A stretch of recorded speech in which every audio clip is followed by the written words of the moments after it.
We're moving on to a new chapter now where we're going to be looking at reusing AutoCAD content. For that reason, we've got a new drawing for you in the library. It's called reusingcontent.dwg, and you can download it to follow along with the videos in this particular chapter.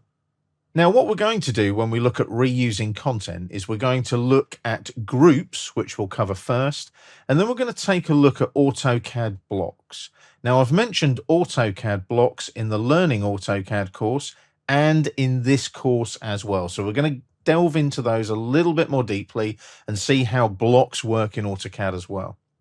First things first, though, we're going to look at groups. Now, you need to be in the Home tab on the ribbon, and ideally just use the 0 layer here, the default layer. So scroll up to the top of the layer drop down, select the 0 like so. And you'll find the groups panel here on the Home tab on the ribbon. Just click on the flyout arrow and pin it open, because you will need to go back to this group manager occasionally when you're working with groups. Now, before we work out what's going to go in our group, we're going to zoom in on this central area of the drawing. Now, you'll notice we've got some chairs and some tables and some sofas and some tables. And what we're going to look at here is we're going to look at grouping these bits of furniture together using groups in AutoCAD. That'll allow us basically to manipulate them and move them around a little bit more easily. Now, just before we start, just make sure that group bounding box is on, like so. Just click on it like that, and it will highlight in the panel there. That way, when you select a group, there's a bounding box showing you the boundary of the group. It's a little gray line, and you'll see that when we create our first group. Now, the way to create a group, I always avoid just going straight to the group command here, because it creates a group of objects with a random name. If you go to Group Manager first, it'll open up the Object Grouping dialog box. And what you want to do is you want to put your group name in here. Now, this is all entrance furniture, so I'm going to call this one ENT_FURN, and then I'm just going to put 001, like that. Now, you can give it a description if you want to. That's entirely up to you. And what we're going to do now is we're going to create this group. So we click on New. That'll take us into the drawing area, and you've got to select the objects that you want to go in the group.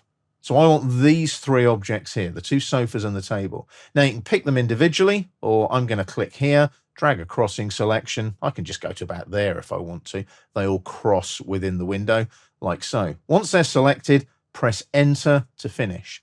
And now you'll see in your object grouping, you've got entrance furniture 001, and yes, they are selectable.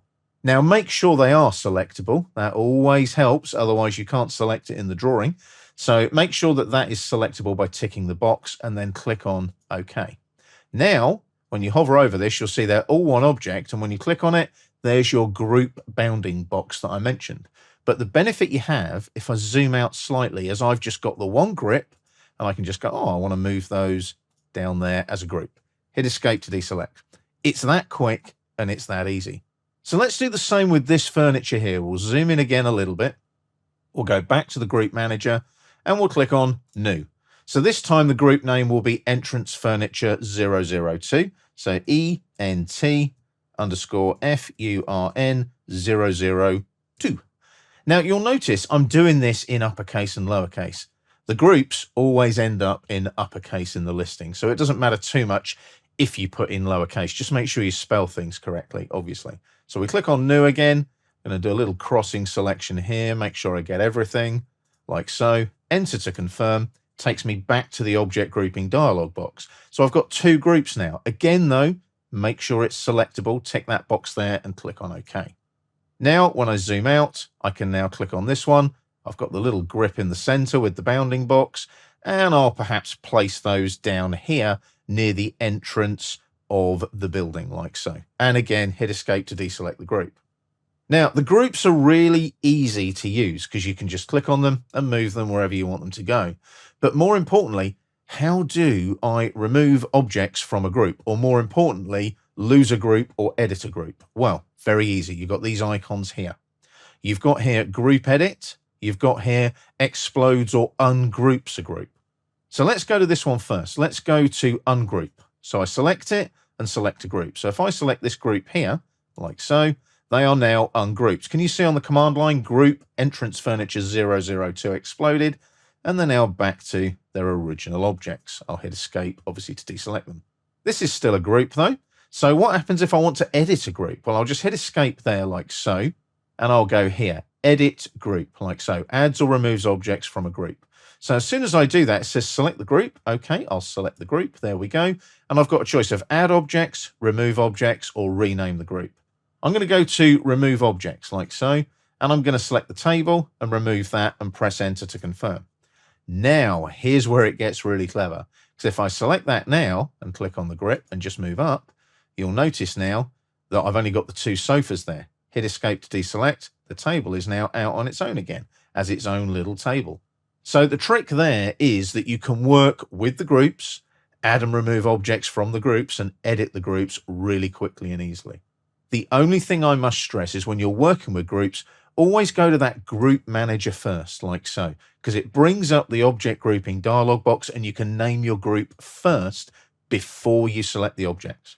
So what I'm going to do here, I'm going to select this one like so, and I'm going to explode that. Now I can explode it, or I can go to remove like so, and I'll remove those two objects like that. And you'll notice enter to confirm, and it will go, there's no objects in there. When I OK that, you'll see that that's on its own and that's on its own, but I've still got a group there. If I go to group manager though, that is there. So all I've got to do is I can explode that. So if I explode it, you'll notice it disappears. OK that, and I've got no groups left, but all my objects now are back to their individual objects. Nothing is grouped anymore. Very quick and easy, and groups are really useful if you've got a bunch of geometric objects that you want to move all in one go. So group them together, give them a name, move them around your AutoCAD drawing.